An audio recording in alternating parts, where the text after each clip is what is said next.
Oke guys, balik lagi di channel Wadi Fadilah. Nah, kali ini kita akan ngebahas nih tentang cara kerja injeksi.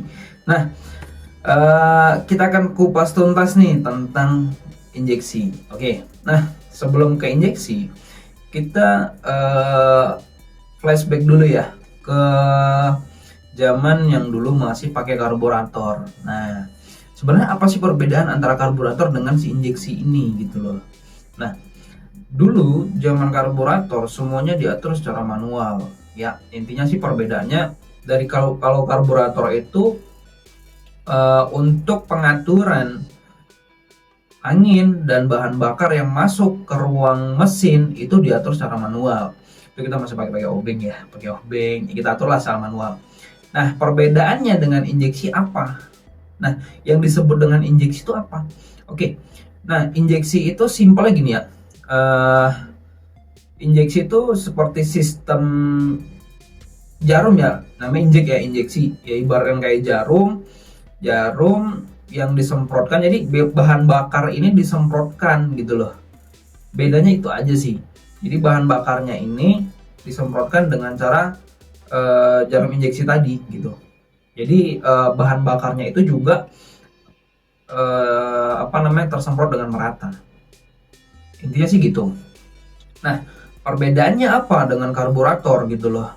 Kenapa banyak pemikiran yang bahwasannya tuh mesin injeksi itu lebih irit daripada mesin karburator. Oke, nah sebenarnya perbedaannya simpel ya. Kalau dari karburator tadi semuanya masih kita atur secara manual. Memang kalau kita atur secara manual, kalau komposisinya pas, ya dapat juga iritnya gitu loh. Tapi kalau si injeksi ini juga, ya kalau pengaturannya pas juga dapat juga iritnya gitu. Jadi intinya adalah perbedaannya ada di ECU. Nah, sebelum kita bahas ke ECU, kita harus perhatikan dulu nih, apa sih ECU itu gitu loh. Jadi intinya ECU atau ECM ya. Nah, ECU itu Engine Control Unit, sedangkan ECM Engine Control Module. Nah, ini mirip-mirip sih, cuman dia penggunaannya yang agak berbeda. Nah, intinya ECU itu apa? ECU itu adalah otak. Ya, ibaratnya otaknya dari si mesin ini gitu loh. Fungsi dari ECU ini adalah yang memerintah mesin tadi gitu loh. Jadi segala sesuatu diprogram dari ECU. Seperti itu. Nah, jadi mulai dari komposisinya, komposisi bahan bakar yang masuk, kemudian komposisi dari si udara tadi, bahan bakar dicampur udara yang sudah diprogram di dalam ECU, itulah yang membuat dan menyebabkan konsistensi di dalam ruang bakar, sehingga konsumsi bahan bakar bisa jauh lebih irit gitu loh. Nah, jadi pembakarannya jauh lebih sempurna ketimbang si karburator tadi. Sebenarnya sama sih intinya, cuman ya karena modernisasi, berubahnya teknologi yang dulunya manual sekarang berubah menjadi udah computerized ya, itu dimasukkan ke ECU-nya tadi. Balik lagi, ECU-nya ini bisa nggak ECU tuh boros ya? Bisa gitu loh. Balik lagi ke sistem settingannya gitu. Makanya ada istilah remap ECU. Remap ECU intinya adalah otaknya ini nih kita ubah lagi gitu. Kita mau settingan yang gimana? Apakah bahan bakarnya disuplai jauh lebih banyak, kemudian sama si udaranya juga jauh lebih banyak, jauh lebih cepat timingnya lagi, itu semua bisa kita atur. Makanya ada ECU tertentu nih, ECU racing gitu kan, yang bisa di setting. Nah, jangan coba-coba ECU yang standaran coba-coba di remap sendiri gitu kan, itu susah. Jadi kalau misalnya teman-teman masih belum bisa untuk nge-remap sendiri, jangan coba-coba. Kenapa? ECU standar ada yang bisa di remap, ada yang tidak bisa. Kenapa? Efeknya kalau salah nge-remap si ECU ini, efeknya adalah bisa terbakar dan bisa nggak dipakai lagi, nggak bisa digunain lagi deh pokoknya si ECU ini tadi. Dan kebanyakan orang Indonesia adalah ECU, ketika ECU-nya rusak ganti beli baru gitu kan. Nah, sebenarnya ada sih beberapa teknologi yang masih bisa gitu kan si ECU ini dibenerin kalau ECU-nya nggak terbakar ya. Kalau misalnya ECU-nya ini cuman error atau apa programnya, itu masih bisa sih sebenarnya. Tapi kebanyakan karena nggak punya alat, sebenarnya pakai alat sih itu untuk ngebenerin lagi nih apa sih yang korslet di ECU ini. Balik lagi sama kayak manusia ya, manusia kan disetting tuh otaknya gitu. Kalau otaknya udah nggak bener, ya dicuci otaknya gitu. Jadi intinya ya teman-teman harus tahu dulu ECU-nya tadi kan. Simpelnya sih gitu. Kenapa lebih efisien ke injeksi ketimbang ke yang karburator? Ya jelas dari segi semburan bahan bakar itu bisa diatur, kemudian dari anginnya juga bisa diatur, sehingga komposisi yang pas membuat mesin jadi efisiensi dan bahan bakar juga bisa semakin irit. Nah, kenapa sebenarnya irit atau enggak itu ya karena efisiensi, karena mesin ini bekerja secara efisien gitu kan.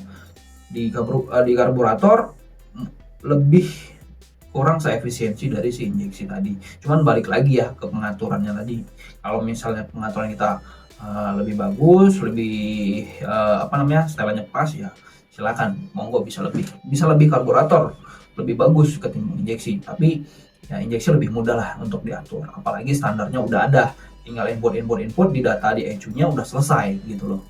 Jadi perbedaannya cuma di situ sih sebenarnya. Makanya kenapa sekarang mobil-mobil zaman sekarang, kendaraan-kendaraan zaman sekarang, sepeda motor itu pada pindah ke injeksi karena lebih efisien sih gitu. Jadi semuanya bisa diatur. Nah pertanyaannya, nge-remap ya, kita balik ke ECU tadi ya, si otaknya si kendaraan ini tadi gitu loh. Nah ECU ini harus benar-benar dijaga, dirawat ya. Maksudnya jangan sampai kebakar lah, jangan sampai ada korsleting yang menyebabkan si ECU ini kebakar gitu loh. Jadi ya ibaratnya kalau otaknya juga udah korslet, pasti akan menjalar nih ke komponen-komponen yang lain. Pasti ya fungsinya juga udah nggak efisien lagi. Nah selain itu ada komponen-komponen lain, termasuk injektornya. Injektor, ini kendala kadang di injeksi ya. Injeksi itu kalau dapat nih bahan bakar yang nggak bagus, yang nggak bersih, itu nyebabin sumbat. Nah ketika sumbat masuk ke injektor bisa rusak. Makanya ada beberapa part untuk pembersih si injektor ini, kayak injektor cleaner. Nah itu teman-teman bisa secara berkala lah untuk membersihkan injektornya. Jangan sampai kendaraan kita berbet gitu kan. Sama berbet juga di karburator, sama juga di injeksi juga bisa. Akibat apa? Salah satunya si BBM tadi yang kotor. Misalnya BBM-nya kecampur nih, atau kesuling sama BBM yang lain, atau gimana. Nah itu menyebabkan si injektor tadi mampet gitu kan, sehingga perlu dibersihin si injektornya. Dan kalau biaya pembersihan injektor ini lumayan juga gitu kan, jangan sampai deh gitu kan. Intinya kita harus tahu juga nih bahan bakar yang kita gunain bagus atau enggak. Nah hindarin juga kita hindarin bahan-bahan bakar yang nggak tahu lah, misalnya kita dalam kondisi urgent gitu kan, sehingga SPBU nggak ada, pom bensin nggak ada atau apa, sehingga pakai bahan BBM eceran. Itu perlu diwaspadain, jangan terlalu sering-sering juga pakai bahan bakar eceran, karena kita nggak tahu nih apakah itu bensin benar atau jangan-jangan udah disuling gitu kan. Sempat ada kasus kayak dulu ya di tahun berapa tuh, yang kasus sepeda motor rata-rata tuh di bahan bakarnya, ternyata bahan bakarnya jelek gitu, bahan bakarnya itu dicampur, disuling gitu. Di beberapa daerah ada kasusnya seperti itu. Jadi teman-teman harus wanti-wanti. Nah, jadi perbedaannya simpelnya itu, si karburator dengan si injeksi. Injeksi semuanya udah dikontrol pakai ECU, Engine Control Unit, ya kan? Atau sama deh kayak ECM, Engine Control Module, itu sama. Tinggal perbedaannya ada di elektrik sama di pengaturan mesinnya. Gitu. Nah, jadi teman-teman harus tahu juga nih, sebenarnya injeksi. Nah, ada nih statement teman-teman yang bilang motor injeksi itu lebih enak perawatannya atau lebih gampang perawatannya ketimbang motor karburator. Ya benar, kalau dari segi perawatan, bahkan di media-media itu juga udah banyak nyebutin bahwasanya si injeksi ini juga nggak terlalu rewel sih mesinnya gitu kan, asalkan perawatannya benar. Ini harus digarisbawahi gitu kan, perawatan harus benar juga gitu, jangan sampai kita ngerawatnya juga nggak betul gitu kan, itu tadi. Nah itu sih perbedaan injeksi sama karburator. Nah, buat teman-teman yang masih bingung nih, injeksi itu gimana ya, injeksi itu simpelnya adalah ya kayak jarum gitu, jarum yang ujungnya tuh apa namanya, untuk menyemprot si bahan bakar tadi. Jadi berbentuk spray ya gitu kan. Jadi dia terspray dengan bagus sehingga di dalam proses ruang bakarnya juga jadi sempurna gitu kan. Memang untuk saat ini pembakaran di ruang bakar itu belum ada yang benar-benar sempurna, tapi jauh lebih efisien kalau dibandingin karburator dengan uh, si injeksi ini tadi, lebih efisien ke si injeksi ini tadi gitu. Dan faktor-faktor itu harus diperhatikan. Dan balik lagi, si injeksi ini juga ada lifetime-nya juga. Nah, gimana caranya untuk menjaga lifetime ini tetap bagus, tetap panjang umurnya gitu kan? Tetap dijaga, mulai dari BBM-nya seperti itu. Oke, perbedaannya simpel, cuman itu aja. Nah, jadi buat teman-teman nih yang masih bingung gimana sih cara kerjanya si injeksi ini, sama cara kerjanya kayak karburator.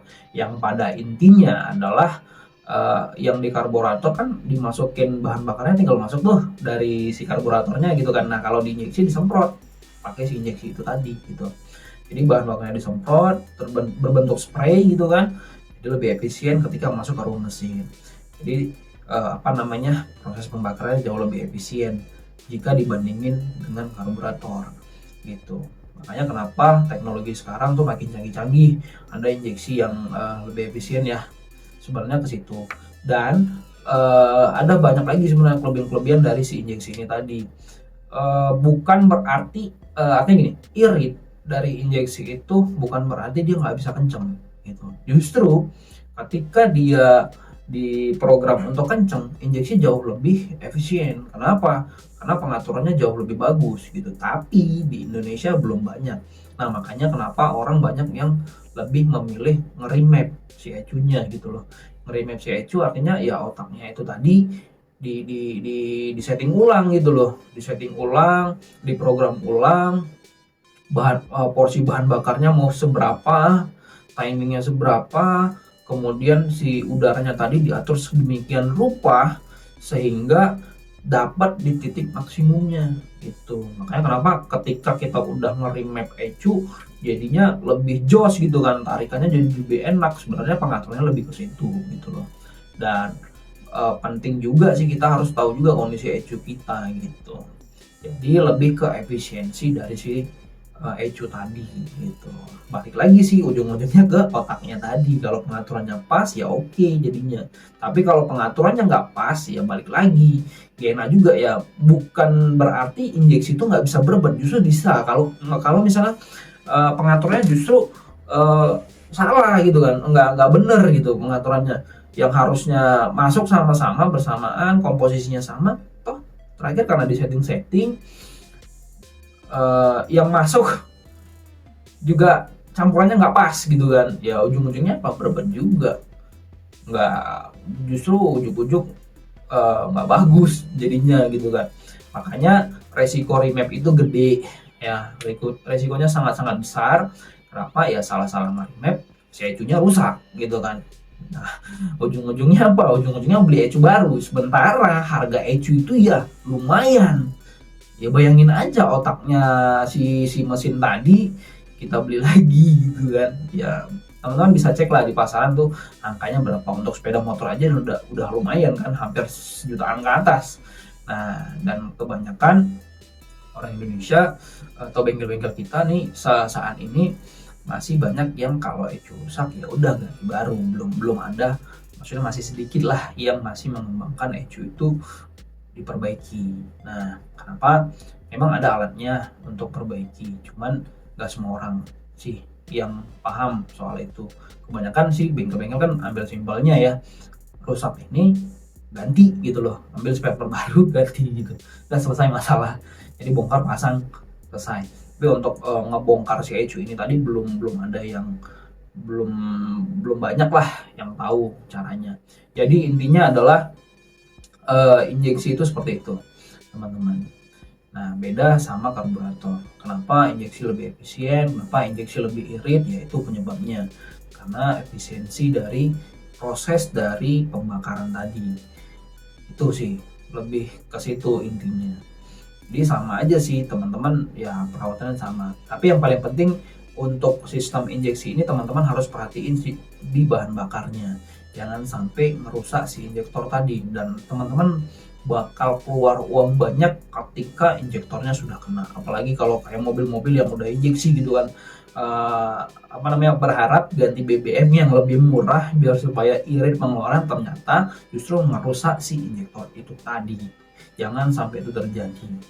Makanya sering-sering lah dicek gitu loh, apalagi terutama di saringan BBM-nya, filter di BBM. Jadi di tangki itu kan ada filternya ya sebelum masuk gitu kan, filternya. Jadi si bahan bakar ini tadi dipompa masuk ke injeksi gitu. Itu harus benar-benar dicek supaya menjaga keawetan.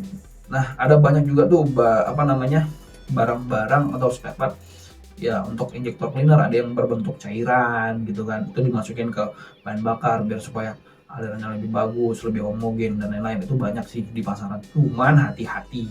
Nah, pilihlah yang benar-benar nggak ada efek sampingnya ke mesinnya. Kenapa? Karena ketika ada zat-zat tambahan masuk ke ruang ke bahan bakar, kemudian masuk ke ruang bakar, dibakar, pembakarannya nggak sempurna dan meninggalkan kerak-kerak di dalam mesin, nah itu juga jadi bermasalah. Jadi pilih-pilih lagi ya, itu semua tergantung teman-teman juga, tergantung kita juga. Maksudnya ini semua juga pendapat saya ya, ini semua pengalaman saya juga di lapangan ya, itu intinya ke situ.